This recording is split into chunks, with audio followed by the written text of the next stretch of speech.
Welcome back, everyone. Jens Trumpa joins us now, and thanks for being with us today. So we're talking about ISR training. We know that drowning is the #1 preventable death for children. It is. It's one of the leading causes of death for kids 4 and under, but it is preventable. Or there's some, we say, our mission is that not one more child drowns. There's something we can do. And talk about the ISR training, infant self-rescue is what they call it, and how you got involved in it. So we got involved in it just because we had little kids that are grown now, and we lived in Hawaii at the time, and then we saw a video that many people have seen, a little kid called Miles in a little blue jumpsuit falling in, rolling back and floating. And that actually, the video was made for training purposes, but it got onto YouTube somehow and got viral, and that's how we got to know the program. It wasn't there in Hawaii at that time, so my wife and I started it there. And this is some of the video of some of the kids that you've been training, and it's really amazing. I put Kensington in this class because I thought it was so important for her. Talk about the difference between ISR training, the roll back and float, swim sequence, what that means. So the main objective is drowning prevention. So in order to to self yourself, you have to get air.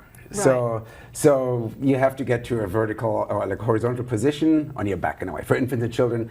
So a year and under, 6 months and up to about a year, that's what they learn. If they were to fall in, they would roll back and float and get into the floating position, which that horizontal posture gives them the natural buoyancy of staying up.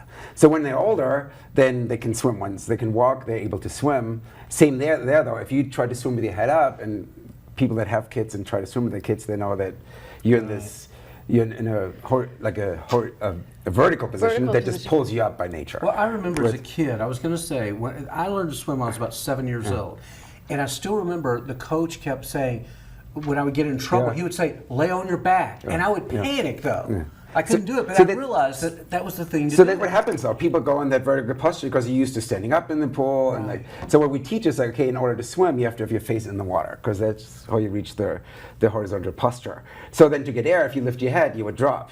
So that's why you roll back and float, so you can maintain that horizontal posture. So you never put energy into staying up, you just put energy into getting forward. Right. And so that's the biggest thing for them is what you teach is for them to roll back when they fall in the water, so that they can save themselves. Yeah, that's the drowning prevention part. That roll back to float is basically that makes this program unique, and that we're able to teach it to kids from 6 months on. Because floaties, 6 months, they start them at 6 months, because floaties are kind of dangerous, and it's not really teaching them the right. They're kind of in a way floaties are dangerous because they give you false sense of security. They put the child in a vertical posture, so the child learns, hey, if I want to swim, I have to put my head up, go vertical, and that's how I swim.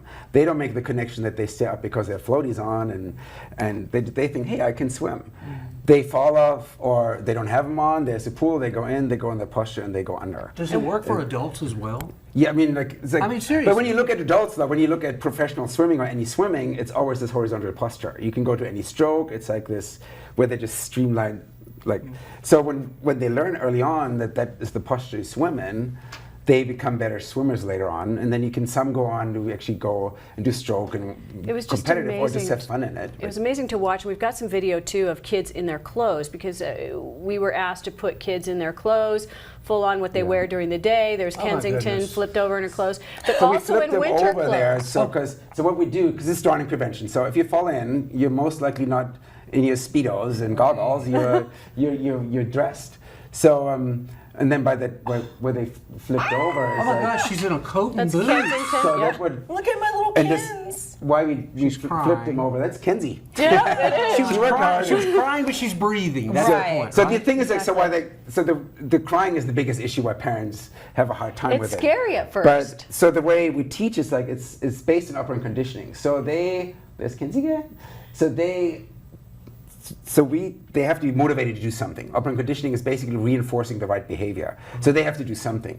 So the reason why they cry though is at first, the easiest way when you're an infant is I cry, I get, stuff happens to me. So it's stuff happens that I get helped. So whereas theirs is okay, they cry because it's hard work, yet they stay motivated and like work with me. I make the steps small enough that they achieve what I need them to achieve to have that end result where they swim, float, swim. Right, and you talk about, because they're only in the pool for 10 minutes. Why is that? Yeah. So it's safety. Like when you go in the pool, your body temperature drops. So we don't want the body temperature to drop too much. We need them physically strong. So if we swim more than 10 minutes, and one-on-one is a lot of work. If we swim more, oh, Lucy, then they would get physically tired and they learn like they wouldn't learn much anyway. Right. But so what we teach is like it's every day, 10 minutes a day. So the repetition of it, having it every day, For makes about it, 6 to 8 weeks. Yeah, or six weeks. Now, 6 we have a weeks lot for- of lakes and rivers here. So Right. that's the main Now- objective. Drowning prevention, people think, oh, there's no ocean here. And Hawaii was easier to say, hey, there's water around us, but here there's lakes everywhere, rivers. There's the pond at Nana's like backyard, so you can fall in Right. any time. It's like, So just one more question, unfortunately we're running out Yeah. of time, is how do people find out? Because unfortunately we're losing you I because know, you're we're moving. moving. And you're the only one who teaches right Yeah. now. So if somebody is interested in becoming a certified ISR trainer or to find someone near them, what do they do? go to infantswim.com and punch in your zip code, then you can go. Oh. And for people in Bend, go to infantswim.com, and there's also where you can become an instructor. And there's many people moving here. Usually Right. one person works, and the spouse has to come with them, and it's a perfect thing. If you have kids, it's perfect to Absolutely, do and with your Infant spouse to get into Swim it. Resource is the Facebook page too. Thanks very much for joining us. And I'm Thank telling you, you. I put Yay. my own daughter in the program. She can swim across the pool by herself. It's amazing to watch.